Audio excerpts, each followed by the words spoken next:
Hey guys, what's up? All right, so today, as always, I want to try my best to move as quickly into the actual lesson as I can. Of course, there's always a bit of a preamble. Along with this video, there's a document up on Courseden. This is a student example. Basically, I want to do my best to try to review the peer review so that it makes sense to you guys, so that when you go and do it for your peers, whomever that may be, it's easy and helpful actually to you, to them, across the board. All right, so if you haven't already, go ahead and open up the 2/24/22 peer review workshop. That's the document I'm referencing. Again, that's a classmate's rough draft. It's anonymized. Yeah. I suppose, all right, so here's what we're gonna do. I'll break it down for you. Here in a minute, if you haven't already, you should go read that document. It's only 2 paragraphs. It won't take you long at all. After that, I'm going to kind of sort of walk through the 4 peer review questions as they would pertain to this document, again, as an example. And then after that, I'll probably have a couple sort of spare thoughts about the paper and or the draft. Yeah, and that'll pretty much be the video, hopefully. Okay, so to begin with, as I said, if you have not already, because the rest of this video will not make sense otherwise, go ahead, pause this, read over those 2 paragraphs. It's an introduction and a body paragraph in case that's somehow unclear. Go for it. Okay. All right. So what we have here, this student is talking about the John Oliver video. Yes. Let's begin with the first peer review question. And by the way, I have all this up just on a laptop in front of me. As I've expressed before, I just feel like if all I did was screen cap the whole time, that would get really tedious. I know it would put me to sleep as a student, so I try to vary it. But I have the document up in front of me. I have the peer review questions up in front of me. I encourage you to do the same. Anyway, first question. Do they have the requisite parts of an introduction? Does anything need expanding, further explanation? So it's 2 questions. First question, you go back and look at the intro. And of course, as always, this is video. So if you want to review that paragraph or whatever, you can pause this. It's up to you. All right. To begin with, we don't really have a hook. And again, that's fine. That's optional. What do we have? Popular late night comedy show. That's a lot of adjectives. Anyway, but it's fine. We introduce the text, not just title, okay? And we also get the title of the show above that, so I guess that's fine. But then for the next, 2 sentences, we actually talk about what the video is about. That's an introduction to the text. Great. And that really, I forgot to mention this, sorry, right off the top. This draft is centered. I don't know why. I left it as is because I wanted to make this point, and then of course I forgot. Don't center your paper. Center your title, but then everything else should be to the left, right? Okay. Anyway, so yeah, those first 3 sentences, that's our introduction to the text. That's good. That means, though, everything from he manages to bring all the way to the end of this paragraph has got to be our roadmap and our thesis. And of course, when in doubt, let's try to find the thesis first because you want to have one of those. Look over these last couple sentences in the introduction. Do we have a thesis? Maybe, kind of.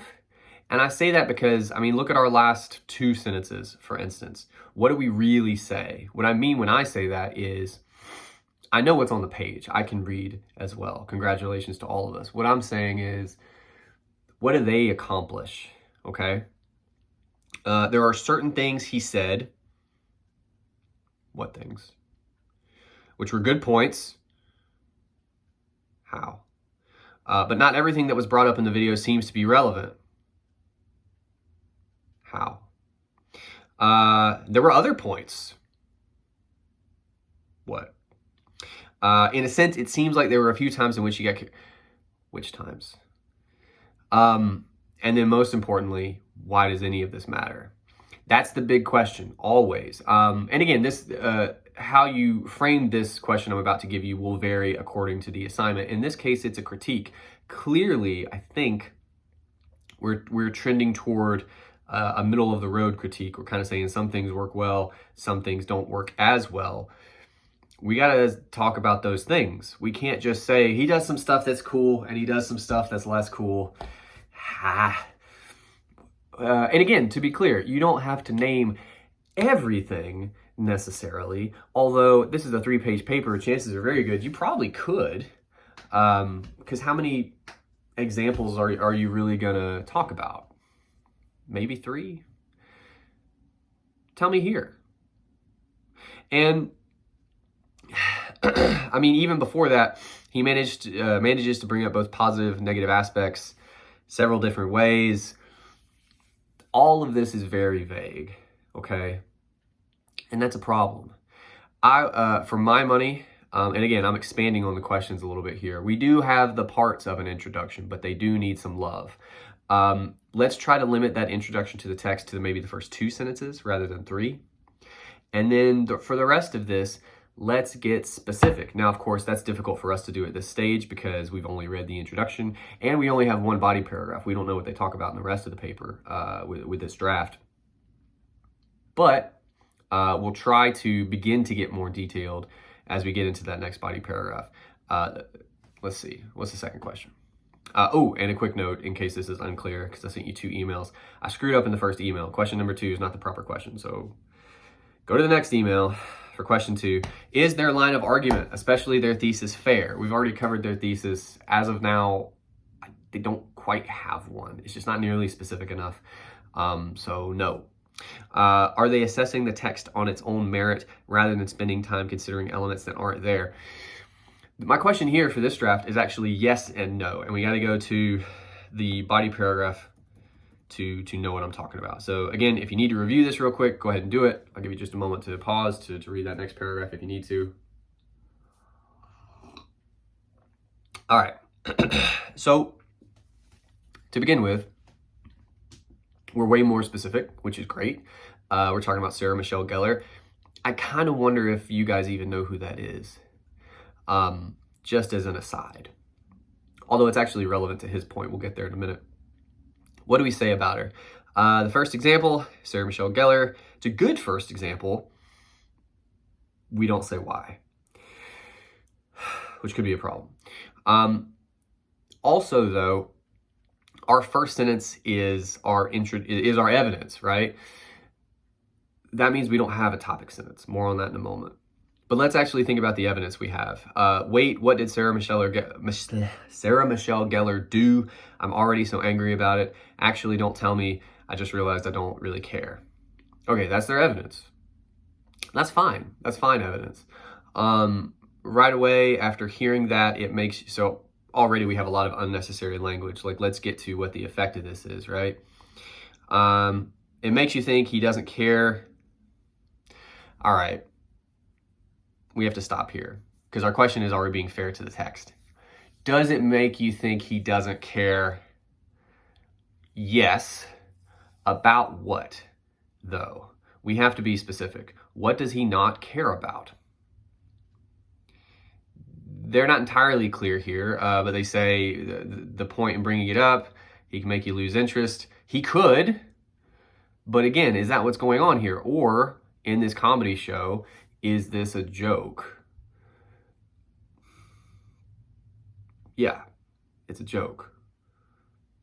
Okay, now if we own that for a second, the next, or at least one of the next questions we have to ask is, well then can we take him terribly seriously when he's making this joke?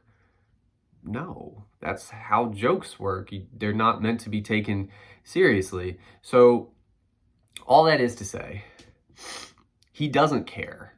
But about what? We have to pinpoint that. We have to be specific. Read the quotation again if you have to. What does he not care about?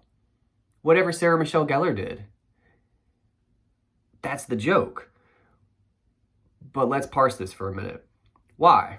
Entertain it for a minute. Why would you care? Why would anyone care? And I mean this sincerely. Like, this is how we have to diagram it. Why would anyone care about what Sarah Michelle Gellar did? I feel like it's a good question. She was a celebrity when I was young. She was in a show called Buffy the Vampire Slayer. Some of you may be familiar with it. I don't know your lives. For some of you, this is completely new information because that was a long time ago, which is to say she's more of a celebrity than any of us. But that's a low bar, right? Nobody really cares what Sarah Michelle Gellar did. That's half of his point. The other half, and I think this is what we miss when we're kind of taking this joke seriously,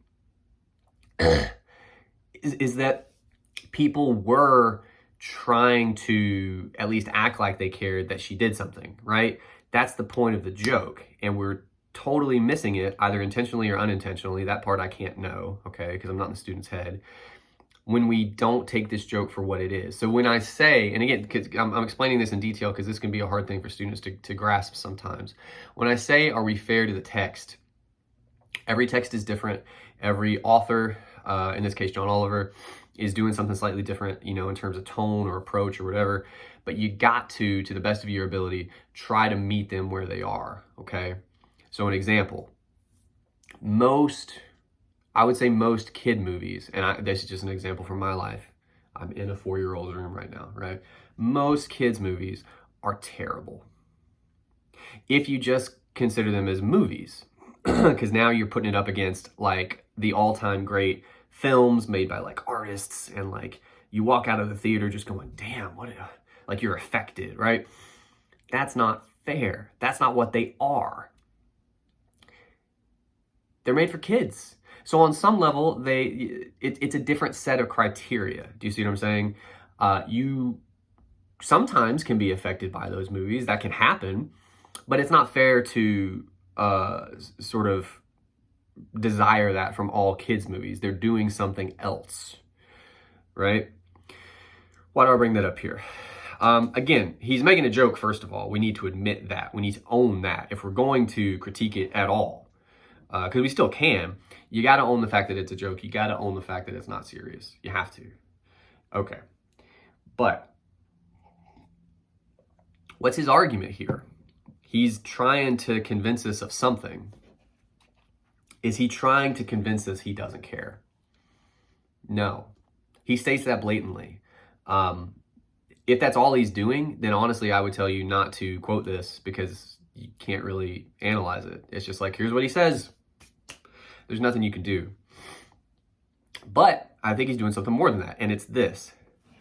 Why does he pretend to care, because that's what this is, and then admit, no, actually, no. What is he communicating to us about this situation? It is the fact that it's ridiculous that anyone would say they care now that Sarah Michelle Gellar did something.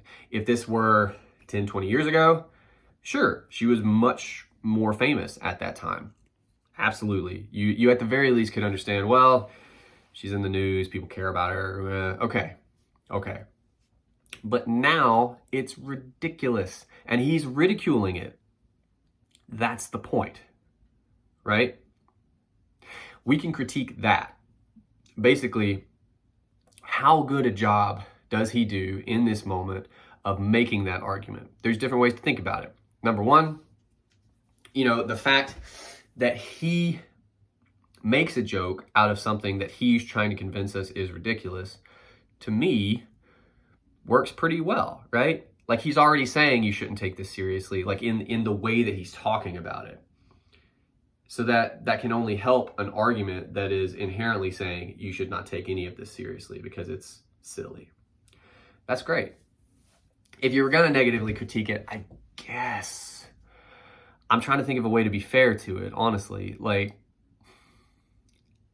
they have some stuff here about it could make you lose interest. I mean, even that, I would just say, oh, I also don't care, so now I'm on his side. You know what I mean? Like, I don't know. It feels like they're grasping for something here that just isn't there, honestly. That would kind of be my takeaway there for question number 2.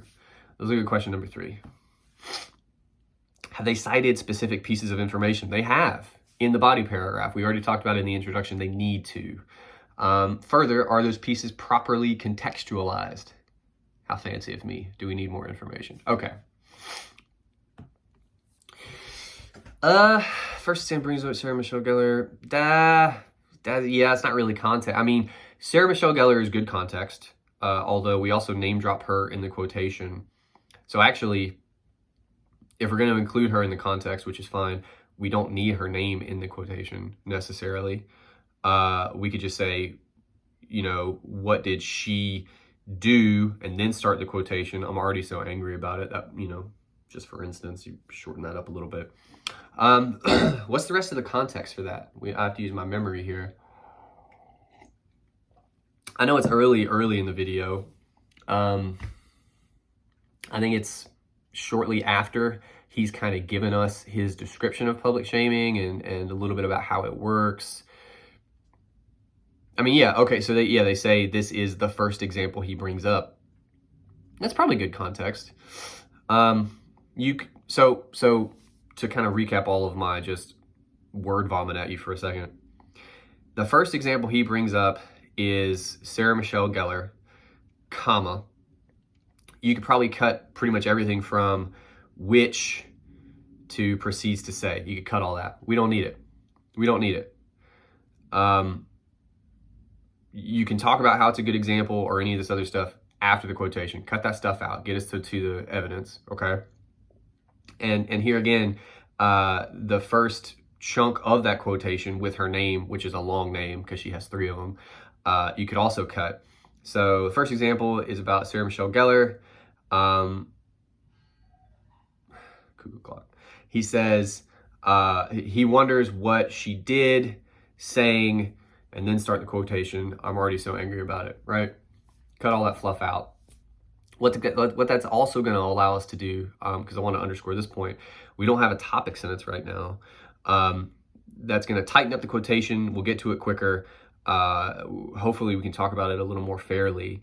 But that's going to give us room for a proper topic sentence. To recap what that is very quickly, topic sentence should sum up your body paragraph.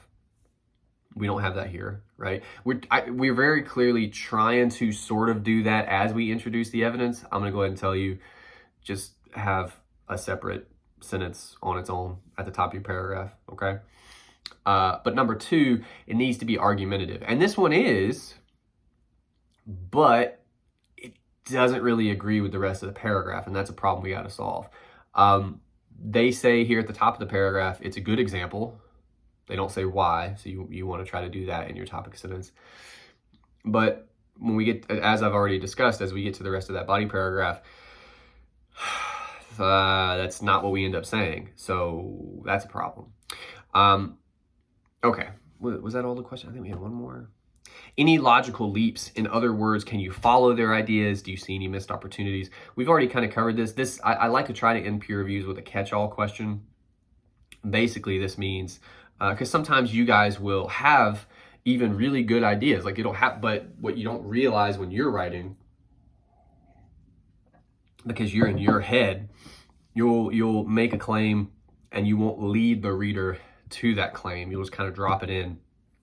And when I encounter it, because I read all your stuff, I just go, huh? And you're kind of asking me to do the work to get there. And it's really useful for peer review, because your peers are also not in your head. They can look over your stuff, and if they see a moment like that, they can highlight it for you, right? And again, to say that in another way, oftentimes we can miss that stuff because your head will fill in the blanks and you don't even realize you're doing it. But yeah, it's something you want to watch for. I don't think there's really any logical leaps in this draft, which is good. Again, the primary issue here right now is I don't know that we're really being exactly fair to the text here in this first body paragraph. The other primary issue in the introduction, we're not nearly specific enough. The good news is, the bad news, first of all, honestly, we're probably just going to have to cut like basically the second half of that introduction, but we can use it as a kind of framework, kind of skeleton, if you like, outline. We can write different sentences that are much more specific. They tend to be longer. So for all of you out there, and there's always a good chunk of you who are worried about length, that'll do it for you. Be specific. It will give you length more often than not.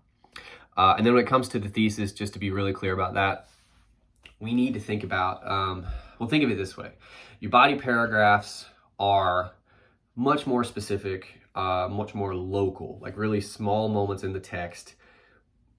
What is the text trying to convince you of, and how good a job is it doing of that? Your thesis takes the entire text. What is the entire text, more or less, trying to do, trying to accomplish, convince you of, and how good a job is it doing? We kind of do the first half of that here at the top of the introduction. John, go ahead and call him Oliver, expresses a lot of his feelings toward public shaming. It affects the world as a whole, but certain people. Positive and negative, again, we want to be more specific, but it seems like at least a big part of our point when we're talking about Oliver's point is going to be what he thinks about public shaming. To be even more specific, I think he kind of tries to delve into like what the function of it is as well as its effects, right? Any and all of that, I think, is going to have to be some part of our thesis. And here again, the second half is, well, how good a job does he do? Does he,